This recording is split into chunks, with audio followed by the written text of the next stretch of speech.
పైన నడక నేర్చుకున్నానని, నీ చూపుడు వేలితో లోకాన్నే చూశానని,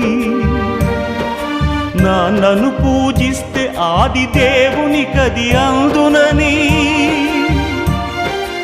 అమ్మకు బ్రహ్మకు మధ్యన నాన్నే ఒక నిచ్చెనని తెలియనైతి తండ్రి, ఎరుగనైతి నాన్న. నాన్నంటే నడిచే దేవాలయమని మరచితిని, ఆత్మజ్యోతి చేతుల ఆర్పివేసుకుంటిని.